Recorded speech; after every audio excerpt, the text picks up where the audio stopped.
buxgalterlar tomonidan o'sib boruvchi yakun bilan to'ldirilmayapti. Faqat oyma-oy to'ldirilyapti. Avtokamera faqillab kelyapti. Eng oxirgi informatsiya keladigan buxgalter bo'lib qolyapti. Ma'lumotga ega bo'lmasligi natijasida xato qilib qo'yapti. Kamera sol tekshiruvda hujjat so'ralmasligi ko'rsatilganda, bu talab qilayotgani o'zi noqonuniyda talabni o'zi. Umuman katta bo'lgandan keyin qo'rqdim deb o'shancha kameraga o'tkazib yubordim deydi. Kameralar ham uni korxona hamma asoslovchi hujjatlar taqdim qilyapti. U ham qarayapti, to'g'rini bilyapti, lekin auditga o'tkazib yuboryapti-da. Auditdagi departamentga berish etapi boshlanyapti. Keyin departament xabarnoma yuboryapti korxonaga 1 oy ichida senda kameral bo'yicha mana buncha summa chiqqan ekan, sen buni bartaraf etib qo'ygan. Yagona darcha registratsiyadan uzoqda o'tkazib bermagan. Shuni hisobiga buxgalter cho'chiganda uni ana o'zi balansiga ololmagan. Buxgalterga beradigan birinchi savolim, ish ob'yoming qancha? Sani o'shanga kuching yetadimi? Bitta buxgalterning o'ziga hamma narsa biriktirilgan. Menga savol bering, 200 milliardda NDS qancha bo'lishi kerak? Оборотdan NDS hisoblasa qancha bo'ladi xarid qilganimizda desam, kamera mutaxassis aytayapti. Sizlar hisobotda ko'rsatishlar. Keyin aytdim, NDSda imtiyozni muhit kodga berganiga faktura 0 shakllanadimi desam, ha, bu shakllangan narsani biz hisobotda ko'rsata olmaymiz. Umumiy ob'yom bu rasxod emas. Avtokameral formulasida nima qilyapti? MZ rasxodi sifatida realizatsiya berilgan shu fakturani summasini, umumiy summasini olib qo'yishyapti. Baham masalan 5-bobda nazarda tutilgan balansdan tashqari shotlarga olib borilmasdan, faqat shu 10 shotda yig'ib ketaverish natijasida yil davomida yig'ilib qolgan materialning o'zi 24 milliard, 25 milliarddan ortiq material yig'ilib qolyapti. 4 milliard yashiryapsan, bu degani sen rasxod qilgansan, NDS 12% NDSni to'lab qo'y. Lekin faktichni o'rganibsa, u uslugalar bo'lib chiqadi. Bank uslugalar, har xil uslugalar aslatga sifatida qaralyapti. Assalomu alaykum, hurmatli kuzatuvchilar, e'tiboringizda Utax podkasti. Bugun biz Utax soliq maslahatchilari tashkilotining abonentlar bilan ishlash bo'limi faoliyatiga nazar tashlaymiz va biz bu yerda soliq atrofidagi murakkab tushunchalarni oddiy tilda gapiramiz, abonentlarimizni qiynayotgan savollarga javob beramiz va eng muhimi, real amaliyotda uchrayotgan muammolarni ochiq muhokama qilamiz va bevosita mana shu davraga eng kuchli ekspertlarni yig'ganmiz. Demak, tanishtirib o'tsam, Utax soliq maslahatchilari tashkiloti ijrochi direktori Zafar Pardayev Muhiddinovich, Utax abonentlar bilan ishlash bo'limi boshlig'i Dilmurod Usmonov, Utax soliq maslahatchilari tashkilotining eng kuchli ekspertlari, soliq ekspertlari Muhammadali Mirsakdiyev, Zaynobiddin Umarov, Ubaydulla Sarikulov, Ulug'bek G'ofurov, Davron Bobojonov, Bahodir Iskanovlar bugungi studiyamiz ekspertlari. Zafar aka, keling dastlab suhbatimiz avvalini aynan abonentlar bilan ishlash bo'limi faoliyati haqidagi mulohazalar bilan boshlasak. Abonentlar bilan ishlash bo'limi o'zi qanday vazifalarni bajaradi? Umuman bizni kuzatayotgan kuzatuvchilarga bu haqida to'liqroq ma'lumot berib o'tsak. Xo'p, demak bugun abonent bo'limi haqida gaplashadigan bo'lsak, bizlar keling dastlab nima ish bilan shug'ullanamiz va qanday xizmatlar ko'rsatamiz shu haqida gaplashib olamiz sizlar bilan. Hop, demak, abonentlarga xizmat ko'rsatish bo'limi mutaxassislarining har bittalariga umumiy dastur ishlab chiqilgan. Bu umumiy dasturimiz o'zi 4 bosqichdan iborat. Demak, nima ishlarni bajaramiz? Dastlab bajaradigan ishlarimiz bor. Demak, doimiy nazoratga oladigan ishlarimiz, soha bo'yicha amalga oshiradigan ishlar hamda tekshiruvlar masalasida ko'riladigan ishlardan iborat. Dastlab bizani mutaxassislarimiz har bitta abonentga borganda birinchi navbatda korxonaning faoliyati bilan tanishib o'tadi. Korxonaning faoliyati bilan tanishgandan so'ng, demak, har bitta abonentda o'zini yuritadigan buxgalteriya dasturi bo'ladi. 1S bo'ladimi yoki bo'lmasam Excel bo'ladimi yoki bo'lmasam qaysidir boshqa buxgalteriya dasturida bo'ladimi, o'sha dastur bilan tanishib oladi. Korxonani dasturi bilan tanishgandan so'ng, abonentga xizmat ko'rsatishdan oldin hisob-kitoblarni qilib chiqadi, ekspress audit tahlilini o'tkazadi. Bugun o'sha boshlangan kunda korxonani ahvoli qanaqa? Ya'niki o'sha shaxsiy kabinetiga kirgan holda uni reyting darajasini ko'radi. Soliq hisobotlarini har bittasi bo'yicha ekspress auditini qilib oladi. O'ziga demak reja tuzib oladi demoqchiman. O'sha uchun bu dastur ishlab chiqilgan. Bundan tashqari doimiy nazoratga oladigan ishlari bo'ladi. Doimiy nazoratga oladigan ishi nima? Borganda birinchi navbatda har kuni korxonani shaxsiy kabinetini tekshirishdan boshlaydi.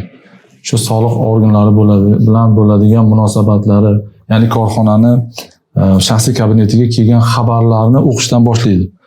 Hop, avtokameral bo'yicha xabarnoma keldimi yoki kameral tekshiruv bo'yicha xabarnoma keldimi yoki bo'lmasam deylik soliq qarzdorligi bo'yicha xabarnoma keldimi, o'shalarni o'rganib turib, buxgalteriyasi bilan birgalikda shu xabarnomalarga tegishli javoblar yozadi, tegishli hujjatlarni ilova qilgan holda davlat soliq organlariga o'zini ma'lumotlarini beradi. Bundan tashqari yana bir narsani aytib o'tishim kerak bo'ladiki, har bitta abonentga borgan mutaxassisimiz o'sha korxonani, demak, korxonaga biriktirilgan soliq inspektori bilan tanishib oladi, ya'niki o'zini shartnoma asosida, ya'ni UTAX soliq maslahati tashkilotining maslahatchisi ekanligini, mazkur korxona bilan keyingi olib boradigan faoliyatini bevosita soliq maslahatchisi bilan birga ishlash lozimligini aytib o'tadi, ta'kidlab o'tadi. Bundan tashqari soliq yukini o'rganadi. Har oyda yoki har chorakda beriladigan soliq hisobotlarini avvalo soliq maslahatchisi o'zi buxgalteriya dasturlari bilan, birlamchi hujjatlar bilan, ya'ni ko'rsatkichlari bilan solishtirish orqali ishonch hosil qilgandan keyingina soliq hisobotini topshirish kerakligini ogohlantiradi, ya'ni nazoratga olib boradi bu narsani. Deylik, keyin har bitta soha bo'yicha amalga oshiradigan ishlar. Demak, korxona faoliyat turiga qarab turib biza dastur ishlab berganmiz. Ishlab chiqarish faoliyati bo'ladimi, qurilish faoliyati bo'ladimi, umuman ovqatlanish faoliyati bo'ladimi yoki deylik ulgurji savdo faoliyati bo'ladimi? Har bitta faoliyat turiga qarab turib alohida dastur ishlab berilgan. O'sha dastur bilan aynan buxgalteriyasi, korxonaning buxgalteri yoki rahbari qaysi jihatlarga e'tibor qaratilishi kerak, o'sha jihatlari bo'yicha shug'ullanadi. Demak, bundan tashqari har bitta abonent bo'yicha oylik qilingan hisobotlarni oy yakuni bilan korxonaning rahbari, buxgalteri ishtirokida bir oylik qilgan ishlarini sarhisob qilinadi-da, taqdimot qilinadi. Ya'niki mana bir oy mobaynida mana bu ishlarni bajardik, mana bu kamchiliklarni to'g'riladik yoki mana bu kamchiliklar bor ekan, buni bartaraf qildik degan ma'noda hisobot taqdim qiladi. Hop, qisqacha abonent bo'limini ish faoliyati shundan iborat. Ya'ni mutaxassislarimiz aynan ichiga kirib borishgan korxonani buxgalteriyasini, bularda ko'proq ma'lumot bor. Suhbat jarayonida bulardan har bittalaridan o'zlarini ish jarayonida amalga oshirgan ishlarini ham so'rab o'tamiz. Qiynagan savollari, bo'lmasam qaysidir mavzularda qiyinchiliklarga duch kelgani yoki bo'lmasam uni yechimida qanaqa qiynalishlar bo'lganligini har bittalaridan so'rab olamiz mutaxassislarimizdan. Ana o'tgan oygi hisobotni, ya'ni noyabr oyidagi hisobotni ko'zdan kechirganimizda 47 milliard so'mdan oshiq risklar aniqlangan va mana shu hajmdagi summa o'zi unda olib qaraganda juda katta summa va bu mana shu mablag'lar, mana shu risklar qayerdan kelib chiqyapti? Dilmurod aka, mana siz faoliyatni bevosita o'rganasiz, korxonalar faoliyatini kuzatib, bevosita hisobot ham taqdim etasiz. Mana shunday katta hajmdagi risklar qayerdan kelib chiqyapti? Doimiy ishlaydigan mijozlardan ham o'rganishlar o'tkazilib, buxgalterlardan ham hisobotlar, buxgalterlar hammasi buxgalteriya hisobotlari solishtirilib chiqib soliq risklari aniqlanadi. Asosan doimiy ishlovchi mijozlarda avtokameral, kameral mavzusida ko'p holatlar chiqqan. Misol uchun yil boshidan beri avtokameral soliq tekshiruvlari bo'yicha 30 milliarddan oshiq soliq risklari aniqlanib bartaraf etildi. Doimiy mijozlar bilan ishlash bo'yicha ishlaydigan. Ya'ni bu bizga murojaat qilgan tadbirkorlarni faoliyati o'rganilganda kelib chiqqan risklar. Xuddi shunaqa. Undan tashqari yana faoliyat turlari bo'yicha imtiyozlardan foydalanishga aniqlik kiritib, imtiyozlardan foydalanganmiz. Misol uchun Muvaqqatlanish korxonasi 2025-yil 1-yanvardan 132-sonli PF 132-sonli farmonga asosan muvaqqatlanish korxonalariga foyda solig'idan 50% ga kamaytirish uchun imtiyoz berilgan. Bu imtiyozdan foydalanamiz dedikda, mijoz bilan birgalikda may 3 soliq orqali yil boshida yanvar oyida ariza berdik. imtiyozdan foydalanish uchun. U yerda farmonda yozganki avtomatlashtirilgan tarzda beriladi. O'sha may soliq uch orqali ariza topshiriladi degan joyi bor. O'sha orqali ariza berdik. Ariza berganimizdan keyin u yerda xatolik chiqdi. Sizning faoliyat turingiz umumiy ovqatlanish faoliyat turiga kirmaydi degan xatolik chiqdi. O'zi korxonaning faoliyat turi umumiy ovqatlanish. Filiallari ko'p. Umumiy ovqatlanish faoliyat bilan shug'ullanadi. Statistikaga kirib qaramamiz, faoliyat turi ham umumiy ovqatlanish turibdi. Keyin qo'mitaga, respublikaga, soliq idorasiga chiqdik, xatman ham murojaat qildik. Mana shunaqa holat bo'lyapti bizda deb xatman ham murojaat qilganimizda ular aytishdiki, u farmonga tushish uchun sotilayotgan tovarlarning MXI kodi to'g'ri kelmaydi umumiy ovqatlanishga degan holat bo'ldi. Misol uchun, umumiy ovqatlanish faoliyatida pirojniy, kofe, yana salqin ichimliklarni ular umumiy ovqatlanish faoliyatiga deb olmayotgan ekanda, savdo faoliyati bu deb chakana savdo faoliyati deb qarayapti. Umumiy ovqatlanish, misol uchun nimadir sotsa, lavash, gamburger sotsa, yoniga qo'shib beradigan holatlar ular. Misol uchun kola, anaqa boshqa ichimlik, salqin ichimliklar. O'shunday holat bo'ldi. Biz keyin ular mana qo'mitaga bordik ham. Mas'ul xodimlar bilan gaplashdik, imtiyoz mas'ul xodimlar bilan gaplashdik. Ular bizga umumiy ovqatlanish bo'yicha MXI kodlarni tashib berishdi. Bizim MXI kodlarni o'zimizdagi MXI kodlarni inventarizatsiya qilindi. Umumiy ovqatlanish inventarizatsiya qilindi. Inventarizatsiya qilingandan keyin u yerda o'zgartirish ilojisi bo'lmagan tovarlar ham bor. Misol uchun salqin ichimliklarni ularning MXI kodini o'zgartirish ilojisi yo'q umuman. Chunki zavoddan berayotganda o'sha MXI kodi mana beradi, o'sha MXI kodi bo'yicha sotish kerak. Asl belgisidan u asatkadan yo'qoladigan narsada, ya'ni QR kodli bor-ku. Shunaqa narsa bo'ldi. Keyin biz buni oldikda yana xat yozdik qo'mitaga. Qo'mitaga xat yozdikda bizaniki ham bunaqa faoliyat turi, biz MXIlarni inventarizatsiya qilib chiqdik, anaqa to'g'riladik, natijalarni to'g'riladik. Endi ko'rib chiqish uchun deb yana ariza kiritib, xat bilan murojaat qildik. U yanvar oyida shug'ullanishni boshlagan bo'lsa, juda ham uzoq davom etdi bu imtiyozimizni olish. Iyul oyida hal bo'ldi bu masalamiz. 7 oyda hal bo'ldi. 7 oy deganda hal bo'ldi. Uni ligotani ko'rib chiqishdi.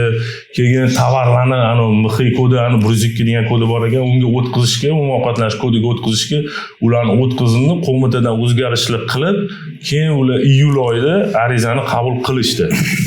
Undan keyin foyda solig'i bo'yicha birinchi, ikkinchi choraklarga imtiyoz olingandan keyin mijoz foyda solig'ida 1 milliarddan oshiq summa налог to'lagan, soliq to'lagan foyda solig'i bo'yicha ligotalarni qo'llab 500 million, 520 milliondan oshiq soliq riskini bartaraf etib, hisob raqamiga qaytarishga erishiladi. Birgina faoliyat turi bo'yicha shunaqa holat. Juda ham bir uzoq cho'zilgan holat bo'ldi bu. Yil davomida. Agarda Yutax soliq maslahatchilari tashkilotining abonentlar bilan ishlash bo'limi ularga yordam bermaganda, demak 500 millionlik riskka borishgan bo'lardi. Albatta bu faoliyatimizdagi bevosita katta natijalardan deb ayta olamiz. Davron aka, keyingi savol bilan sizga yuzlanmoqchiman. Mana bir necha yillardan beri aynan shu tizimda faoliyat olib borasiz. Faoliyatingiz davomida eng ko'p sizga murojaat qilayotgan tadbirkorlarning muammolari haqida ham to'xtalib o'tsangiz, qaysi muammolar bilan ko'p murojaat qilishadi va tekshiruv jarayonida ko'proq qaysi muammolarga duch kelinadi?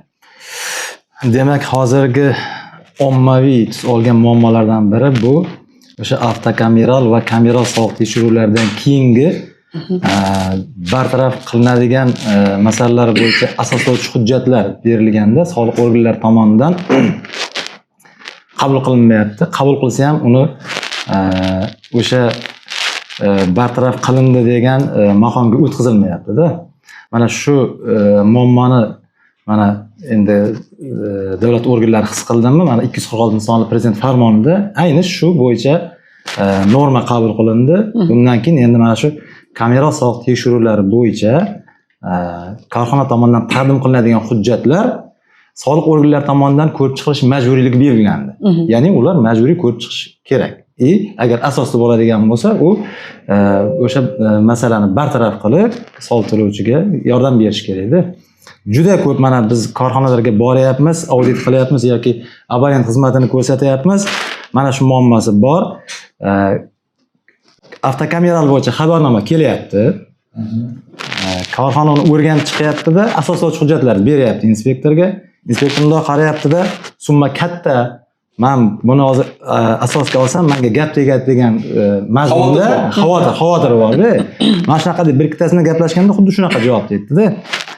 Men to'g'risi summa katta bo'lgandan keyin qo'rqdim-da, o'shaning uchun kameraga o'tkazib yubordim deydi. Kameralar ham uni buyruq chiqaryapti, tekshiryapti, ko'ryapti. Korxona hamma asoslovchi hujjatlar taqdim qilyapti. U ham qarayapti, to'g'rini bilyapti, lekin tan olgisi kelmayapti-da. Audit o'tkazib yuboryapti-da. Mana bitta arzimagan bitta nima deb shuncha korxona ham misol uchun asosiy ishidan chetlanib o'sha soliq organlariga hujjat berish bilan ovora, borish bilan ovora, tushuntirish bilan ovora. Mana shu faoliyat qolib ketadi. Qolib ketyapti. Asosiy ish qolib ketyapti. Faqat shu boyagi arzimagan nima bilan orqasida yurib vaqtini o'tkazyapti-da. Asosiy nimalardan bittasi shu. Keyin ikkinchisi mana boryapmiz, mana ishlab chiqarish korxonalarida asosan ularda xarajatlarni spesial qilishda normativlar belgilanmagan ko'pchiligida. Ya'ni misol uchun har qanday ishlab chiqarishda texnologik yo'qotish bo'lishi mumkin, tabiiy yo'qotish bo'lishi mumkin-da. Misol uchun mana qishloq xo'jaligi mahsulotlarini siz yig'ishtirib skladga qo'ysangiz, bir oydan keyin o'sha miqdorni bermaydi u o'lchangan misol uchun. Bu yer tabiiy kamayadi. Misol uchun mineral o'g'itlarda ham xuddi shunaqa narsalar bor-da. Ko'p mahsulotlarda bor bunaqa narsalar yoki texnologik poteriya, ya'ni mana mahsulotni ishlab chiqarish jarayonida yo'qotish bo'ladi. Istaymizmi, istamaymizmi? Mana shularga ko'pchiligida normativ ishlab chiqilmagan. Nima uchun? Sababi ular 90% частный, xususiy korxonalar. Xususiy korxonalarda hozir vazirligi yo'q. Oldinlari, endi bundan misol uchun bir 20-30 yil oldin ko'p korxonalarda vazirligi bo'ladi. O'sha vazirliklarda huzurida tadqiqot institutlari bo'lib, o'sha institutlar orqali bularga o'sha normativlar ishlab chiqilgan. Ular o'sha как положенный ishlab chiqarishda tabiiy yo'qotishmi, texnologik yo'qotishmi hammasini buxgalteriyada aks ettirib, kamomatdan kamaytirib borganda. Hozir ularda yuqori tashkiloti yo'q. Shuning uchun bizga kim ishlab beradi degan masala bilan murojaat qilyapti-da. Biz aytamiz, buni o'zingiz ham ishlasangiz bo'ladi. Korxonani buyrug'ini chiqarib komissiya tuzish kerak. Komissiya tomonidan o'sha mahsulotni misol uchun ma'lum bir miqdorini nimaga qo'yib, ishga qo'yib, ko'rish kerak, monitoring qilish kerak. Misol uchun 1 marta, 2 marta, 3 marta monitoring qilib, o'sha misol uchun mana 100 tonna xomashyo kirdi, necha tonna mahsulot chiqdi misol uchun. 90 tonna chiqishi mumkin, 80 tonna chiqdi. Mana shuni monitoring qilib o'zlari akt bilan o'shani rasmiylashtirib qo'ysa, mana shunaqa nimadan foydalansa bo'ladi. Bu hatto soliq kodeksida ham ko'rsatilgan. Vakolatli organni tomonidan berilgan o'sha xulosa yoki korxonani o'z tomonidan ishlab chiqilgan normativlar bo'yicha spisat qilish mumkin. Mana shu bo'yicha asosiy muammolar bo'lyapti. Kuni kecha bir bizning mutaxassisimiz tomonidan aynan menga shu mavzuda murojaat qildilar. Endi savollarga men ham o'zim ekspert sifatida ko'proq javob berishga harakat qilaman. Aynan shu mavzuda korxonani mana shu hozir Davron aka aytib o'tganlaridek o'sha hisobdan chiqarilmaganligi natijasida sun'iy ravishda korxonani material qoldig'i 30 milliardga oshib ketgan. Qani bu desang, ha ishlatganman, xo'p ishlatgan bo'lsang nega qilmading? Ha bilmaganman. Bilmasligini oqibatida korxonani sun'iy ostatkasi ko'payib ketyapti. Lekin uni haqiqatda u ishlatgan. Ishlatgan, tabiiy yo'qotish bo'lgan, normasi bor yoki bo'lmasam urug' yerga urug' sochish kerak bo'ladigan bo'lsa, urug' sepgan. Lekin o'shani birlamchi hujjat bilan rasmiylashtirilmaganligi natijasida 30 milliard korxona sun'iy ravishda tovar moddiy boylik qoldig'ini oshirib yuboryapti. Bu keyin oxiri nima olib kelyapti? Soliq organlarida shubhaga olib kelyapti. Ha, bu korxonada ostatkasi juda ham katta ekan deb. Avtokameral masalasida Davron aka gaplariga qo'shimcha, avtokameralga chiqqandan keyin auditga chiqarib yubordi dedilar-ku Davron aka. Auditdan keyin yana etap boshlanyapti. Departamentga berish va etapi boshlanyapti. Departamentga berilyaptiki, kameralga hujjat olib borsa, men hujjat ko'rmayman, kameralda hujjat ko'rish mumkin emas deyilyapti. Bo'ldi, gap yo'q davomimizda. Keyin ular olishyapti-da, shunda olib departamentga chiqarib yuborishyapti. Huquqiy baho bergin deb chiqarib yuborishyapti. Keyin departament xabarnoma yuboryapti korxonaga, 1 oy ichida senda kameral bo'yicha menimcha summa chiqqan ekan, sen buni bartaraf etib qo'ygan 1 oy ichida degan tema bor. mijozimiz bizga chiqishyapti. Biz keyin u xabarnomani olib o'rganyapmiz-da, u yerda bizga berilmagan tahlillar departamentga berilyapti. Misol uchun kameral soliq tekshiruvi natijasida aniqlangan holatlar bo'yicha tahlil o'tkazilgan, u tahlilni olib departamentga bergan, bizni so'rasak bermagan. Manda yo'q, garchi degan, mana programmaga biriktirmagan, o'tib ketib qolgan, talabnoma chiqib ketib qolgan. Uni olib keyin departamentga berib yuborishgan, departamentga borib o'rganganimizda keyin xabarnoma beryapti, korxona qo'l qo'yib olib ketsin deyapti rahbari. Uni olib ketyapti korxona rahbari. Keyin uni o'rganib chiqqanimizda xabarnomani departamentga boryapmiz dedi. Mana bunaqa holat bo'lyapti. Biz anaqa boshqarmaga borganimizda auditga chiqarib yuborganmiz degan holat bo'lyapti. Desak, bo'ldi, bizga bitta xato olib beringlar deyapti departament. Sarsongarchilik bo'lyapti-da, ya'ni налоговыйdan xato olib beringlar. Kameraldagi holatlar mamlakatda bartaraf etildi, qolgani bo'yicha auditga chiqib ketdi degan temada xato olib beringlar deyapti. Biz yana soliq chiqyapmiz, soliq organiga xatomiz, uni ham zaпрос qilib olamiz, xat beryapmiz-da. Mana kameral tekshiruv bo'yicha aniqlangan holatlarni bartaraf etilgan yoki etilmagani bo'yicha xat bergan deyapmiz. Ular keyin unga javob berishyapti. Mana bu holat bo'yicha qayta hisobotda topshirildi, inobatga olindi, qolgan holat bo'yicha auditda ko'riladi degan narsani qo'shib berishyapti. Xatni olib yana departamentga boryapmiz, korxona yuristi, rahbarlar bilan birgalikda. O'sha xatni olib borib beryapmiz, departamentga bersa qachon qilib berarkan deyapti audit. Uni bilmadim biz qachon tekshirib o'tkazib bersa, o'shanda xulosa beramiz. Audit tekshirib o'tgandan keyin biz xulosa beramiz, yana qo'shimcha deb yozib bergan xatiga. O'sha joyni ko'rsatdi, mana qo'shimcha beradi soliq organida o'zi. Biz hozir bu yerda biz unga hujjat olib borsak ko'rmadi. Sizlar ham ko'rmayapsizlar hujjatni. Audit ko'radi deb aytishyapti. Degan holat bo'ldi-da. Shu bilan keyin departament o'sha xatni asos qilib vaqtincha audit o'tkazilguncha anaqa temani yopdi, masalani yopdi. Hozir unda ana bazasida reyting ko'radiganda o'sha summa 2 milliarddan oshiq summa kirgizib qo'yilgan kamera natijasida aniqlangan holat. Bag'ga ta'sir qilib turibdi-da o'sha holat. Reyting bag'ga ta'sir qilib turibdi. Pasaytirib, reyting bag'ga ta'sir bo'lib turibdi. Lekin u holat уже departamentda ham времени to'xtatilgan, kameralar ham to'xtagan, faqat audit qachon chiqadi, uni qachon xulosa qilib beradi noma'lum narsa. Haligacha osilib turibdi. Ayni muddao bo'ldi-da, demak 246 sonli qaror. Shunaqa, bu yillar shunaqa bo'ldi-ku. Ayni chiqargan qaror. Asosli hujjatlarni qabul qilishga majbur bo'ldik-ku kamera soliq xodimi ham endi keyingi yildan. Ish jarayonini ko'ramiz endi, keyingi yildan qanaqa yana holatlar bo'lishini. Bizda ham bir korxonamizda avtokameral qo'shimcha qiymat solig'i bo'yicha 8 milliard farq aniqlagan. O'sha summani biz o'rganib chiqdik. U yerda korxona qurilish faoliyatini qilgan, qurilish materiallari sotib olgan va chet eldan import qilgan оборудование olib kelgan. Shu оборудованияni soliq organlari sotilgan deb hisobga olib, bundan qo'shilgan qiymat solig'i qo'shimcha hisoblab beryapti, avtokameral farq aniqlab beryapti.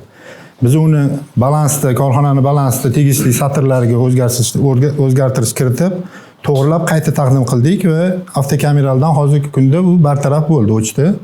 Lekin baribir soliq organi hozir uni kameral soliq tekshiruvi o'tkazib, yana endesdan o'sha 1 milliard donachniy qilib beryapti.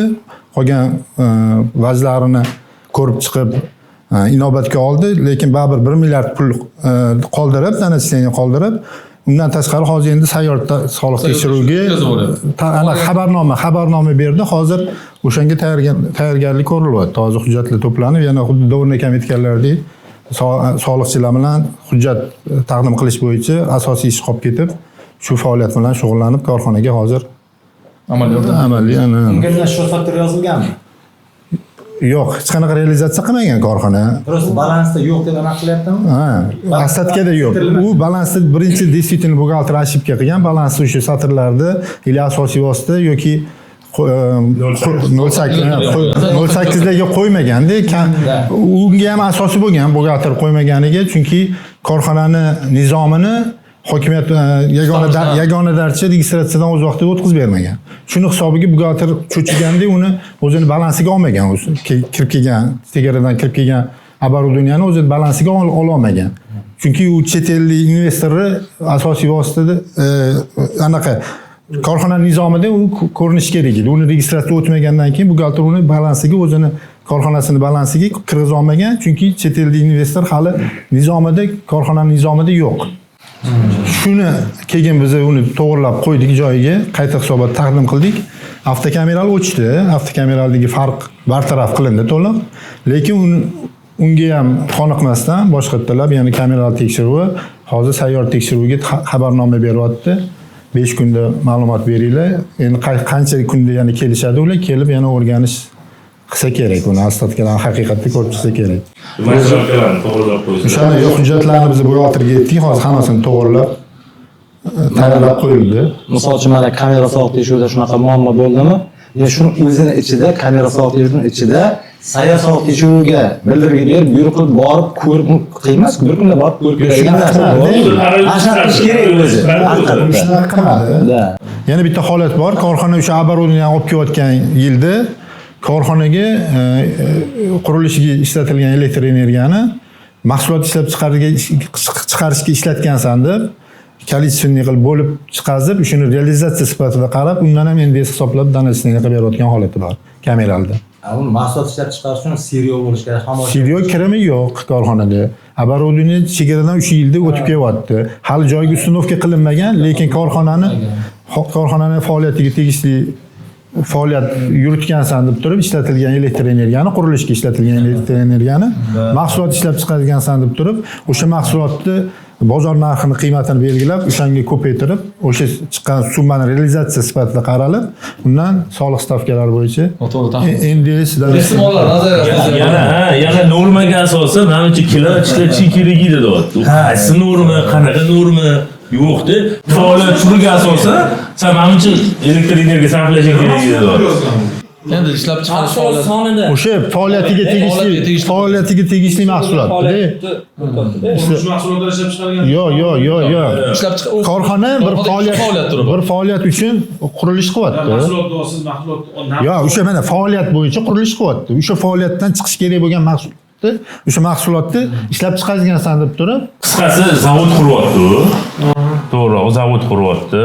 Zavodga ishlatayotgan оборудованиялari bor, keyin sarflayotgan elektr energiyalari bor-ku, o'shalarni olyapti-da, sen mahsulot ishlab chiqaryapsan, mana elektr energiya sarflayapsan, seni faoliyating turi bo'yicha menimcha 100 ming, 10 ming kilovatt ishlatishing kerak edi deyapti-da. Qaysidir normaga asosan Qattan olayotgan noma'lum normaga asosan tega asos yo'q, so'ralsa yo'q tega normani. O'sha asosda keyin donasiyani qilib beryapti. Shunaqa. Realizatsiya qilding. Realizatsiya qilding. Sen elektr energiya ishlatyapsan-ku deb. Baribir mahsulotda masalan nomi bo'lishi kerak-ku, masalan shikarat ishlab chiqarding, qurilish materiallar ishlab chiqarding.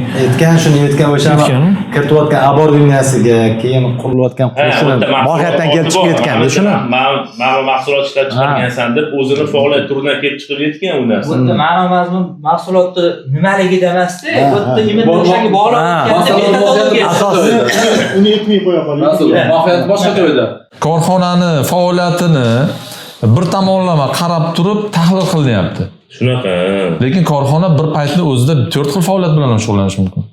Sarflanayotgan elektr energiyani sen ishlab chiqarish faoliyati bilan shug'ullangansan faqat deb turib, demak, bir tonna mahsulot ishlab chiqarish uchun 100 kilovatt elektr energiya sarflagansan deb turib tahlil qilyapti-da, noto'g'ri tahlil natijasida korxonaga xabarnoma jo'natilyapti, korxonaga.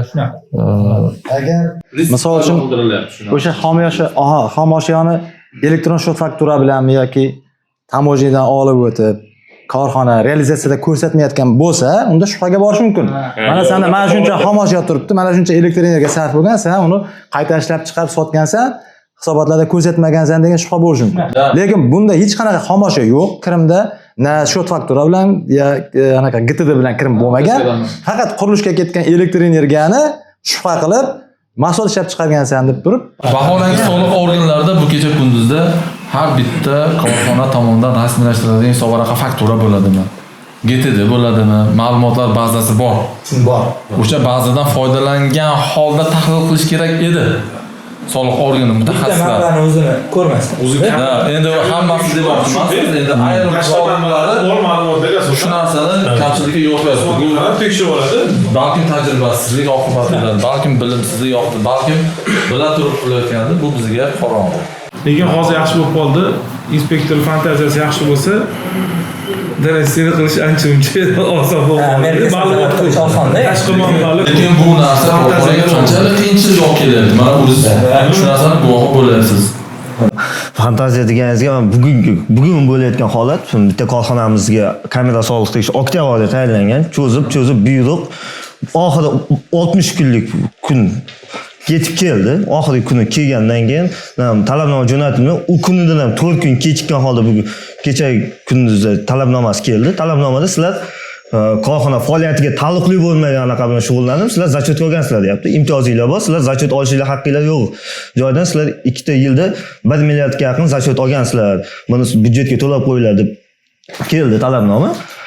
Bugun shu korxona buxgalterlari, rahbarlar bilan birgalikda bor soliq organiga murojaat qilganimizda, buni biz asosiy faoliyat imtiyozda bo'lganmi, bizning qo'shimcha faoliyatimiz bor. Bizda ligotaga tushmaydigan narsalarni sotamiz. Misol uchun farmatsevtika narsalarni imtiyozga tushmaydigan chasti bor.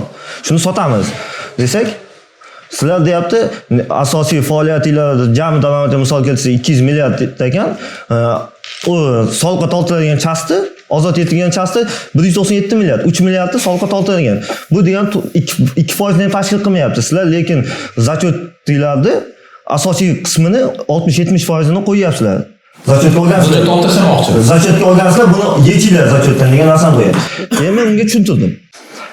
Endi misol keltirsak 8 million bitta yilda deb oladigan bo'lsak, o'sha yili korxona tomonidan xarid qilingan tovarlar 200 milliarddan oshiq tovar bo'lganda, men unga savol berdim. 200 milliardda endeks qancha bo'lishi kerak?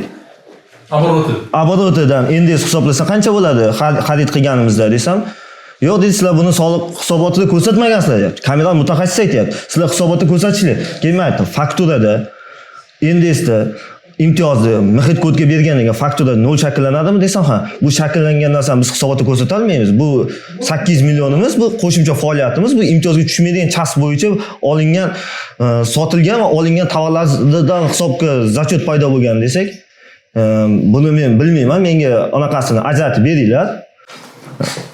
Qanchasi zachotga olingan tovarlar endeks bilan sotilgan, qanchasi bez endeks sotilganligi menga fakturasi bilan ajratib beringlar deyapti. U 200 milliardlik ob'yomda 2 yilligini yig'ib chiqish, u misol uchun fizikga ham 5 kunda svet qilib bo'lmaydi. Elektron soliq bazasidan to'lsang chiqadi-ku desak, sizlar deydi taqdim etishinglar, sizlar bilan alohida yuritishinglar kerak degan talab qo'yyapti. Alohida yuritib bizga taqdim etishinglar kerak. Oddiy fantaziya qilyapti bu yerda, chunki faoliyatidan boshqa kamchilik topa olmayapti. Oxiri yopishyapti imtiyoz. Ehtimol nazariyasi deyapti-da, shuncha senlar zachot olgansizlar degan holat qo'yib beryapti. Deyapti qo'shimcha va bular hozir aytibdilar, kamerali tekshiruvda menga san ajratib berishing kerak, hujjat berishing kerak. Vazirlar Mahkamasining 1-sonli qarorida kamerali soliq tekshiruvida hujjat so'ralmasligi ko'rsatilganda, ya'ni bu yerda soliq organi umuman bir noto'g'ri narsani talab qilyapti-da, san hujjat berishing kerak. Soliq auditi bo'lsa edi, uni berardi. Bu talab qilayotgani o'zi noqonuniyda, talabni o'zi. Bular aytayotganda yuzaki tekshiruv qilib urilgan deyilyapti mana. Bizda holatlar bor. Kameral tekshiruv bo'yicha, mana avtokameral bo'yicha qo'yilayotgan formulalar bo'yicha mezonlarni noto'g'ri olishyapti. Qanaqa mutaxassisi? Misol uchun deylik, TMZlar, tovar moddiy zaxiralarni sarflanishi bo'yicha qo'yilayotgan formulada tovar moddiy zaxirani sarflanishini QQSdagi realizatsiyani qo'yib olishyapti. O'zi foyda solig'ida hisobotida TMZ rasvodi bor. Xarajatlar o'shanda shakllanishi kerak. Umumiy ob'yom bu rasvod emas. Lekin avtokameral formulasida nima qilyapti?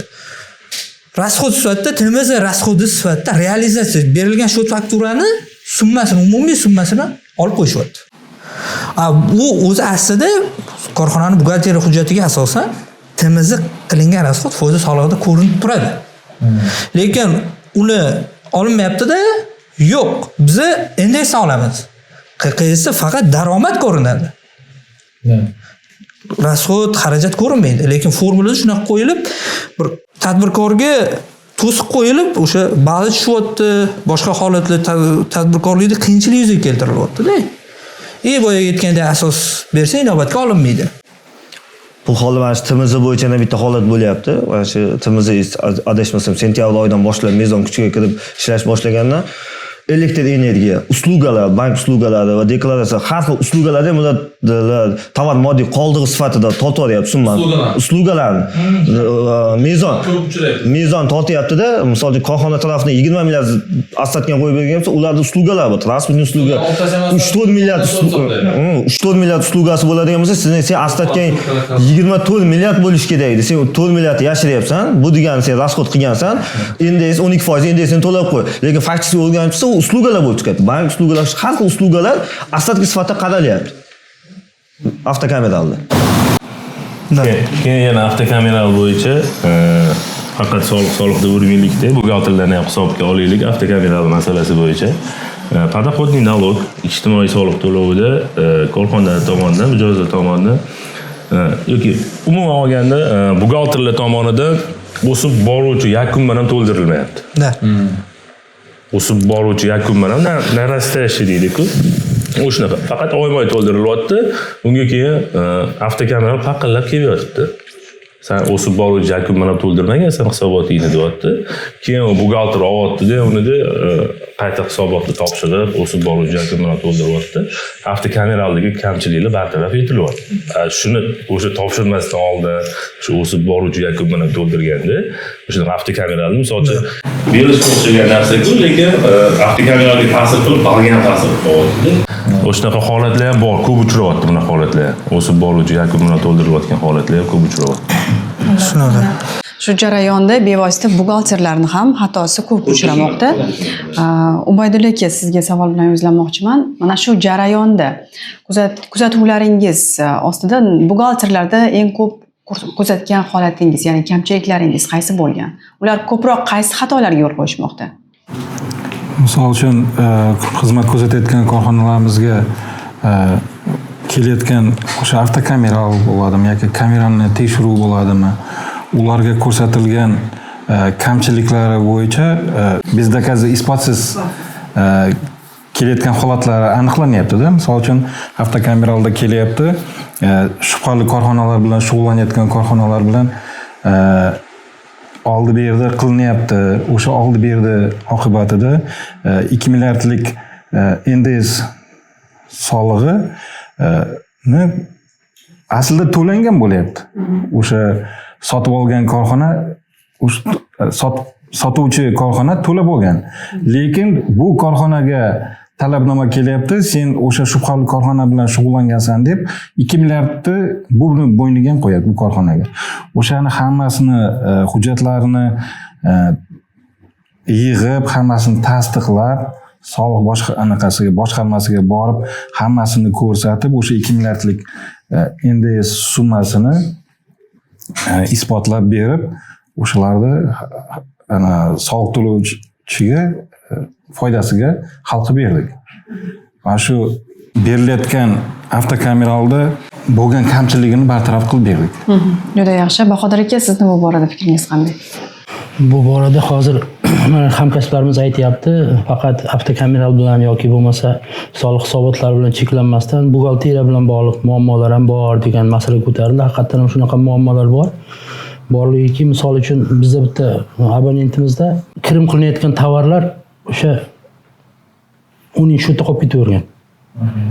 Misol uchun yoki bo'lmasa anaqaga olmagan, tugallamagan qurilishga olib bormagan yoki bo'lmasa balansdan tashqari agar daval bo'lsa, bir qanaqadir faqat buyurtmachini materiallari hisobiga qurilayotgan bo'lsa yoki bo'lmasa faqat xizmat tariqasida ko'rsatilayotgan bo'lsa, o'sha BXMSning 5-bobida nazarda tutilgan balansdan tashqari shotlarga olib borilmasdan faqat shu uning shotda yig'ib ketaverilishi natijasida, misol uchun yil davomida yig'ilib qolgan materialning o'zi 24 milliard, 25 milliarddan ortiq material yig'ilib qolyapti. Bu misol uchun bunaqa katta soliq riskiga olib keladi. Ertaga misol uchun soliq auditi kelgan taqdirda ham materialni отчетini yo bo'lmasa buxgalteriyasini ko'targanda xuddi o'sha ma'lumotni soliqchiga taqdim qilinadi. Soliqchi olatdagi o'z-o'zidan o'sha summadan kelib chiqib hisoblaydi. Hozir men misol uchun o'sha aytgan jarayonimizda o'zida bitta korxonamizda 6 milliard, bitta korxonamizda 5,5 milliardga yaqin soliq xavfi faqat bu moliyaviy jarimani hisobga olmagan holda bartaraf qilingan. Общий 11 milliarddan oshiq soliq xavfini mana shunaqa bartaraf qilganmiz. Yana bir e'tiborsizlik tomonlari borki, misol uchun yilni o'rtasida kelyapti-da, soliq to'lovchilarimiz tomonidan taqdim qilinayotgan boya qo'shilgan qiymat solig'i hisobotida usullarni almashtirib qo'yapti. Misol mutanosib usul yo bo'lmasa alohida usullar bo'ladi-ku, o'shani almashtirib qo'yish natijasida soliq risklari paydo bo'lib qolyapti. 11 milliard, 12 milliardga yaqin soliq summalari sun'iy ravishda paydo bo'lyapti. Avtomatik soliq hisobotdagi zachot summalarini olib tashlayapti-da, byudjetga qo'shimcha hisoblab qo'yapti. Masalan uchun o'shalarni ham shu jamoamiz bilan birlashib, birgalikda bartaraf qilganmiz. Shunday. Narimon aka, sizni bu borada fikringiz qanday? O'tgan mana shu 2025-yil davomida sizni faoliyatingizda eng ko'p kuzatgan xato va kamchiliklaringiz qaysi bo'ldi aynan mana shu soliq va jarimalar bilan bog'liq? Hozir haqiqatda aytib o'tishda hamkasblarimiz bu kameral tekshirish bo'ladimi, soliq auditi bo'ladimi, bu yerda buxgalter ko'p joylarda e'tibor faqat buxgalteriya deganda bitta hisobotni soliq inspeksiyasiga topshirish u boshqa uni hech qanaqa bir mas'uliyati, boshqa ishi yo'qdek tuyuladi. Lekin haqiqatda olib qaraganda buxgalterni yaxshi buxgalter, Murodjon ko'p nimalarda aytadi, buxgalter 1 so'm bo'lsa, yaxshi buxgalter 10 so'm turadi degan, o'zini qadrlaydigan. Hozir boshqa joylarda buxgalterga boshqa qo'shimcha vazifalar, ya'ni kadrlarni boshqalarni yuklatishda o'zini ishiga keng qamrovli yantasha olmay qoladi. Yantasholmaydi-da. Sababi o'zini ishiga ulgurmaydi. Aytmoqchi bo'lganim, buxgalterlar haqiqatda korxonaning iqtisodiy tayanchi bo'lib, ularga ko'p yordami tegish o'rniga boshqa narsalar bilan band bo'lib qolmoqda. Asosan bugungi kunda kuzatilib turgan soliq auditi tekshirishlarimizda qurilish sohasida juda ko'p kamchiliklarga yo'l qo'yilmoqda. Chakana savdodan ham qaraganda ko'proq qurilish sohasi xizmat ko'rsatishda bugungi kunda ko'p xato kamchiliklarga yo'l qo'yilmoqda. Birinchidan, xizmat ko'rsatish bo'ladigan bo'lsa, ishlab chiqarish o'rnida kalkulyatsiyalarning yo'qligi, Bahodir akam aytganidek, soliq siyosati to'g'ri ishlab chiqilmaganligi, soliqni hisoblash tartiblarini yaratmaganlik hisobiga soliqda tafovutlar yuzaga kelmoqda. Qurilish sohasida bo'ladigan bo'lsa, ish beruvchining yoki buxgalterning aybi bilan hujjatlar o'z vaqtida buxgalteriyaga taqdim qilinmaganligi sababli qurilish yakuniga yetib kelyapti-da, qurilish materiallari keyinchalik kirimi boshlanib ketadi-da. Shu joyda e'tiborsizlik qilib buxgalteriyaga tegishli hujjatlar, ko'rsatilgan xizmatlar, tovarlar bo'yicha hujjatlarni vaqtida yetib kelmasligi deb bilan. Bu yerda faqatgina buxgalterning aybi boshqasi emas, buxgalteriyaga yetib kelmasligi ish beruvchi, nazorat qiluvchilarning ham aybi deb o'ylayman. Agar hamma hujjatlar o'z vaqtida buxgalteriyaga yetib kelganda, hisobchi va buxgalteriyadagi mutaxassislar belgilangan tartibda soliqlarni to'lab, korxonaga nisbatan har xil qo'llanilgan jarimalarni oldini olgan bo'lardi deb o'ylayman. Rahmat. Mana yuqorida buxgalterlarning xatosini ham ko'rib chiqdik. Bevosita texnik xatoliklarni ham muhokama qildik va mana shu jarayonda eng ko'p duch kelayotgan muammolarni ham aytib o'tdik. Va mana shu vaziyatda Yutax soliq maslahatchilari tashkiloti qanday yechimlarni bermoqda tadbirkorlarga? Abdurasul aka. Masalan, biz abonentlik korxonalarimizda shug'ullanayotganimizda ko'pida внутреннее помещение deymiz, ichki hujjatlar ham bo'lish kerak-da. Masalan, skladdan производствоdan realizatsiyaga chiqib ketayotganda buxgalter o'tirgan joyida qancha ishlab chiqardi mahsulot, skladdan qancha tovar oldi, uni osmondan qarab hisob-kitob qila olmaydi. Endi masalan skladda aytadi, skladga raport bilan chiqsa, menga bu mana shu kunga mashincha seriyo kerak, mashincha tonna mahsulot kerak, oladi shu bilan. Shuni qancha ishlatgani tayyor mahsuloti bilan zapasdagi o'sha seriyosi, xom ashyosini ajratib olish olmaydi. Ko'pda seriyoda qolib ketadi, готовый produksiya chiqib ketaveradi. Faktiski yerda готовый produksiya bo'ladi, buni buxgalteriyasida hali ham seriyo bo'lib turgan bo'ladi. Shunda nomutanosibliklar kelib chiqishi ko'pi keyin shularni внутренний помещение qildirib, hujjatlarni qilgandan keyin hammasi joy-joyiga tushadi keyin, xudo xolasa. Zafar aka. Dildora shu o'rinda bitta narsani ta'kidlab o'tishim kerak bo'ladi. Narimon aka hozir to'g'ri yondashdilar. Abdurasul ham, demak, bizada abonentlik xizmatida men o'zim ham xizmat ko'rsatganman, 2-3 korxonalarga. Aynan borgan paytimda korxonani faoliyat turini o'rganib turib, birinchi o'sha ta'sischisiga bo'ldim, rahbariga bergan savolim korxonaning strukturasi bormi deganim savol qo'yganimda, ular nima u degan savolni qo'ygan. boshqa narsa tushunishmagan nimaligini. Keyin tushuntirib bergandan keyin, ha yo'q bizda yo'q bunaqa narsa. Nima uchun kerak degan savolni qo'ydi. Tabiiyki, men aytdimki, birinchi navbatda har bitta korxonani o'zini strukturasi bo'lishi kerak. Ya'niki hujjat almashinuvi, rahbaridan tortib buxgalteriya bo'ladimi, oddiy bitta moddiy javobgar shaxs bo'ladimi, ombor mudiri bo'ladimi yoki deylik ishlab chiqarish bo'ladimi, ishlab chiqarish sex rahbari bo'ladimi, eng oxirgi informatsiya keladigan buxgalter bo'lib qolyapti. Natijada buxgalter informatsiyaga, ma'lumotga ega bo'lmasligi natijasida xato qilib qo'yapti. Soliq organlariga ma'lumot berishda ham xatolikka yo'l qo'yadi. Hisobot tuzishda ham xatolikka yo'l qo'yadi.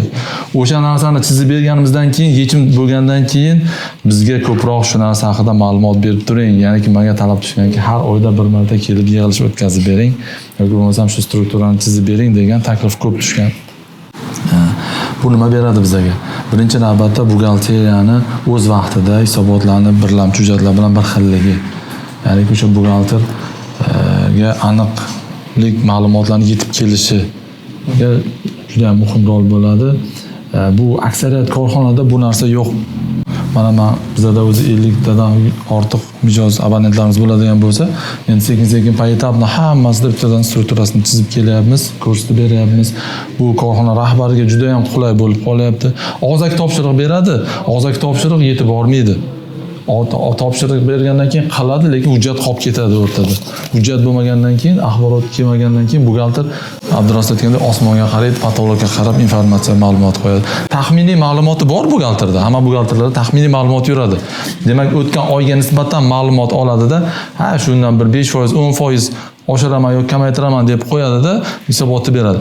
Tekshiruvchi kelgan paytda nima qiladi? U faktni ko'taradi. Fakt narsa bilan ishlaydi. Buxgalterga savol bergandan keyin buxgalter o'tiradi qarab. Menga ma'lumot kelmagan-ku deydi. Natijada yillar davomida to'planib kelgan kamchilik, 1 yillik, 2 yillik, 3 yillik kamchilik ko'targanda ancha narsa kelib chiqadi. Buning natijasida tadbirkorga Soliq kodeksining 223-moddasi, 224-moddasi asosan moliyaviy jarima qo'llanib ketadi. Aynan bitta strukturani ishlamasligi shuncha narsani keltirib chiqaradi. Biza men 2006-yilni xohlasa inshaalloh strategiyasini tuzayapmiz. Men aynan shu abonentlarimizga, mijozlarimizga shu struktura bo'yicha ham alohida xizmat turini xohlasa taklifini marketing bo'limimiz boshlab chiqyapti. Uni ham biz taklifini beramiz. Kamchiliklar identichniy deymiz, bir xillik takroriy kamchiliklar bor. Bu ustida ishlayapmiz-da. Nega bu korxona buncha kamchilikka yo'l qo'yapti? Nega aynan biz shu narsani bir marta o'rgatsak, 2 marta o'rgatsak ham aynan shu kamchilik takrorlayapti. Vaholanki hammasi nima strukturaga bog'liq ekan. Hujjat almashinuvi yo'q. U qurilish faoliyati bo'ladimi? U savdo faoliyati bo'ladimi? U ovqatlanish faoliyati bo'ladimi?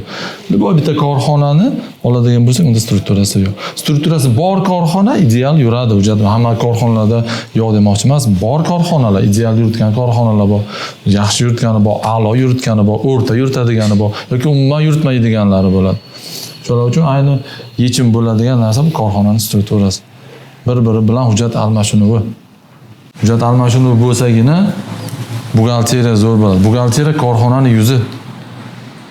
Kechagina biza Murod bilan aynan shu imtiyoz masalasida bitta podkast olib chiqdik. Bu yerda o'sha aytyapman-da, bitta buxgalterga qancha topshiriq bor? Kadr ham o'zi hujjatni o'zi olib qo'ymaydi. Kadr ham o'zida ekonomik ham borgan tashkilotga men borganda birinchi navbatda so'rayman. Xo'p, mana ish hajming qanchalik? Qancha ish hajming bor? Buxgalter bilan ko'proq suhbat qilamiz birinchi navbatda, chunki bizda aynan korxonaning faoliyati buxgalteriya bilan bog'liq narsa. Buxgalterga beradigan birinchi savolim, ish ob'yoming qancha? Sani o'shanga kuching yetadimi? Senga ish kerakmi, kerak emasmi? Odatda bizda bosh hisobchi, yordamchi hisobchi bo'lish kerak, materialni buxgalter, ya'ni moddiy buxgalter va расчетный buxgalter bo'lish kerak bo'ladi. O'sha ma'lumotlarni birlashtiradigan bitta bosh hisobchi bo'lish kerak bo'ladi o'zi aslida. Lekin bugungi kunda bizda nima? Faqat bitta buxgalter. Bitta buxgalterni o'ziga hamma narsa biriktirilgan. Korxona rahbarini nazdida buxgalterlar ishlamaydi, lekin uni men ko'pincha aytaman, buxgalterlarning grafikini soliq organi belgilab bergan uni.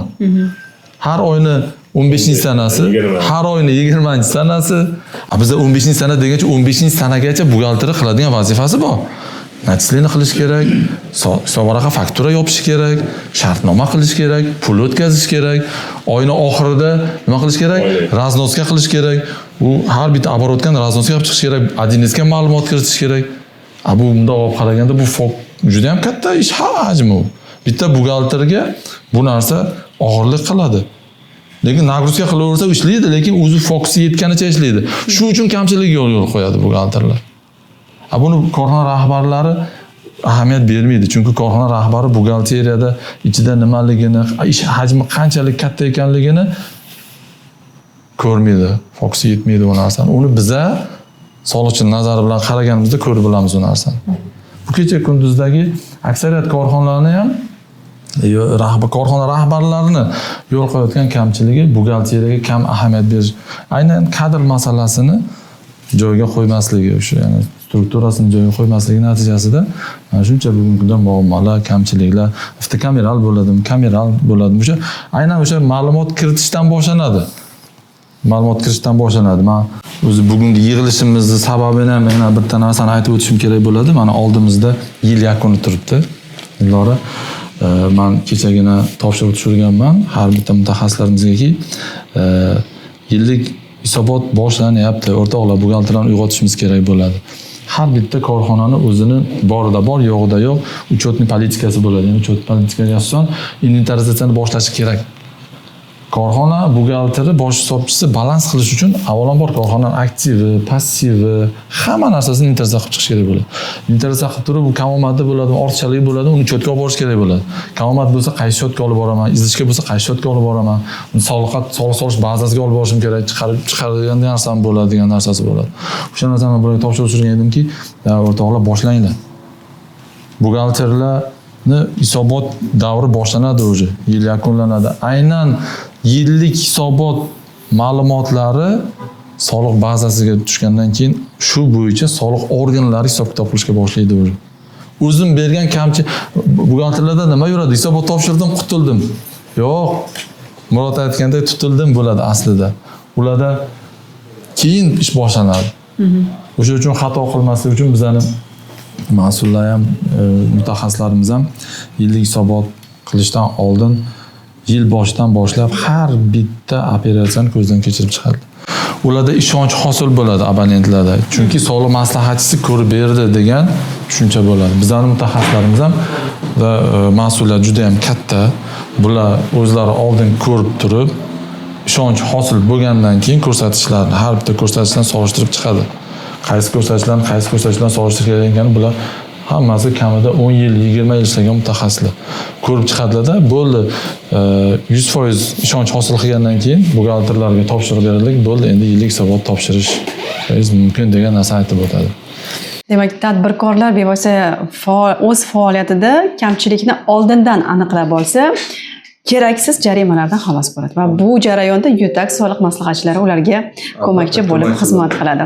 Bugungi suhbat uchun, mazmunli ma'lumotlaringiz, fikrlaringiz uchun barchangizga minnatdorlik bildiramiz va bevosita bizni kuzatayotgan kuzatuvchilarimizga aytib qolardik, agarda mana shu jarayonda sizda ham soliq ekspertlarimizga savollaringiz bo'lsa, aynan izohlarda yozib qoldiring, balki keyingi mavzuyimiz sizning savolingiz bo'yicha bo'lishi mumkin. Yana uchrashguncha omon bo'ling. Rahmat hammaga.